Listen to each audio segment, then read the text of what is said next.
What's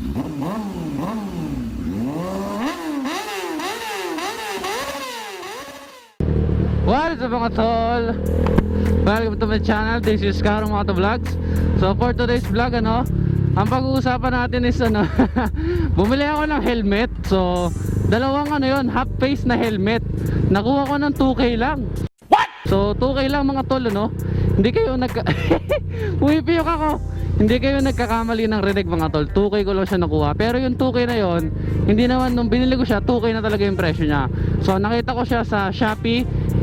Siguro once na in-upload ko tong vlog na to, hindi na ganun yung presyo niya. Kasi nakita ko, umaangat yung presyo nila.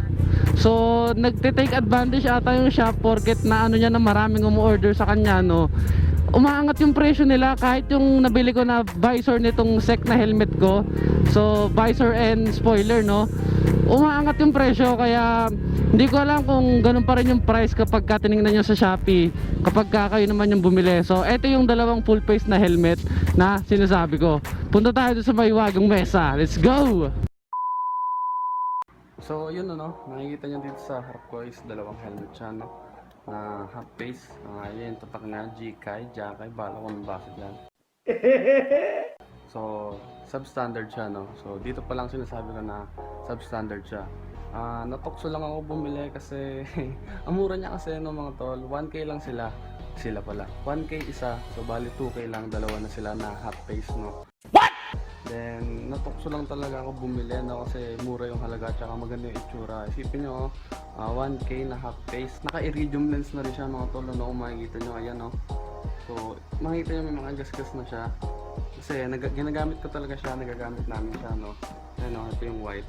So yung pinili kong kulay is gloss white, then matte black. So yung gloss white is maganda yung pagkaka-finish niya. Una ko napansin talaga nung dumating ito, maganda yung pintura niya. Hindi siya basta lang na parang substandard na yung napupungkab yung pintura pag nakita mo. May mga ganun kasing paint na unang tingin mo pa lang tungkab na yung pintura. So hindi siya ganun. Then ayan, maganda siya. So kung makikita nyo, iridium na yung lens niya, iridium na siya. Tapos meron pa siyang dual visor. So meron pa siyang extra sun visor mga tol. So natakam lang talaga ako sa presyo niya na 1K, kasi mura niya talaga para sa isang helmet. Then makikita nyo, maayos naman yung loob niya. So okay naman yung lock niya. So goods na goods din siya. Tapos natatanggal din siya. So washable din siya mga tol. Kaya nakikita nyo, China siya, China. So China made. Ito nyo naman, China siya. Maayos yung foam niya, malambot siya, hindi siya pipijugin pa mo lang. Pero pag ginanto mo, ayun na, kita mo, styrofoam lang. Hindi ko alam kung anong klaseng ABS to, kung meron bang dasal to, may anti-anting to. Basta yan, pipijugin foam lang siya. Then kulay lang naman pinagkaiba nila mga tol, kulay lang talaga. Ito yung matte black, so pakita ko sa inyo. Yan lang siya, matte black. So size ko is medium. So dalawa yung pinili ko.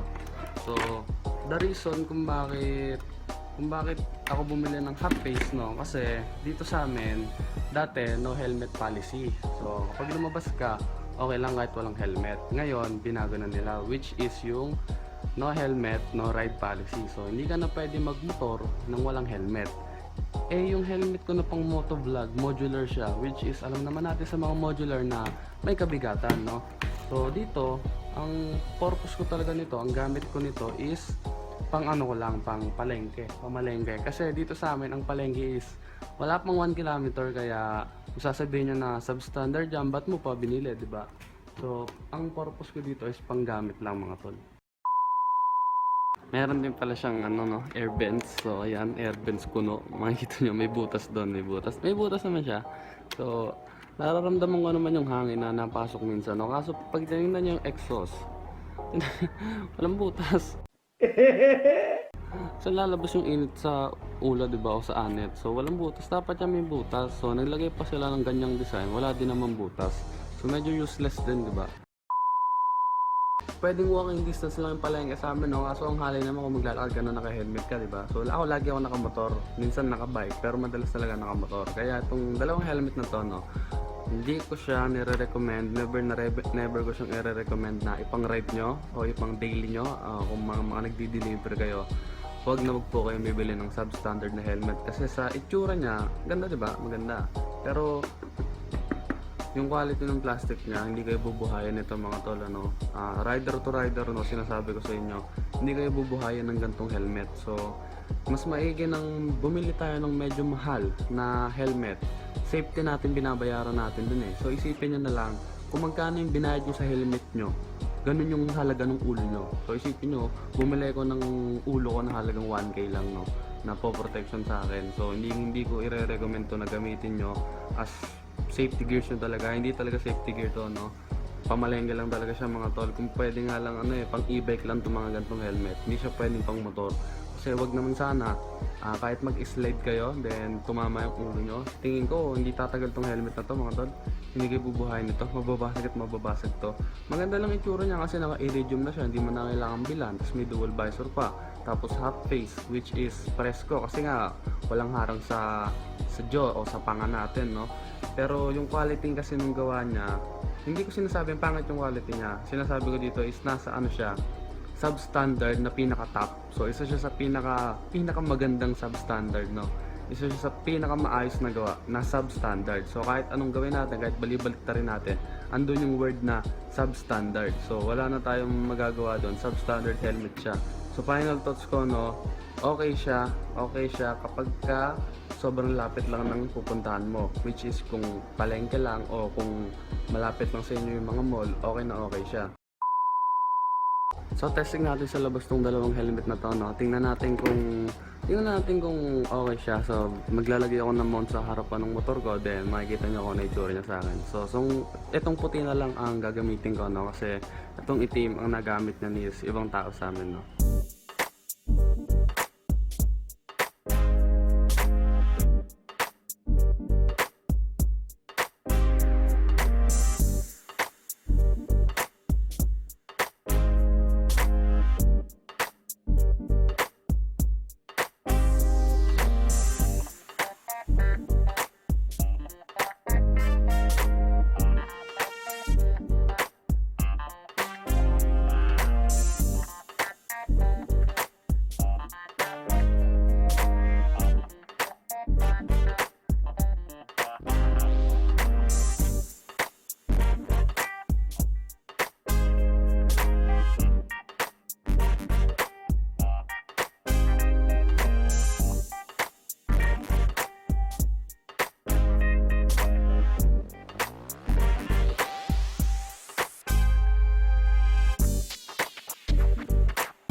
So, para sa akin pag sarili kong opinion, huwag kayong gagamit ng substandard helmet. Never na never nyong ipagpapalit yung safety sa itsura at sa price. So, mas maigi nang gumastos kayo kaysa hindi kayo maging safe. So, mas maigi nang gumastos kayo basta safe kayo. So, medyo logic lang naman siya, no? So, yun lang naman mga tol. So ayun, napanood nyo yung vlog, no? Sana hindi kayo nag-skip. Na detailed naman yung pag-explain ko, no? Pinakita ko rin kung saang shop. So sa simula nakita nyo kung saang shop sa Shopee, no? So yun nga, ginamitan ko siya ng Shopee coins and Shopee voucher. Chinempo ko na in-order ko siya na merong sale. So yun yung every month na example, January. So January is 1. So 1-1, January 1, merong sale yan. O kanya, November is 11. So 11-11, merong sale yan. So sa akin, chinempo ko rin na may sale na ganong month, no? So hindi ko maalala kung kailan ko in-order. Basta may sale yon. Kaya nakuha ko sa mababang halaga mga tol.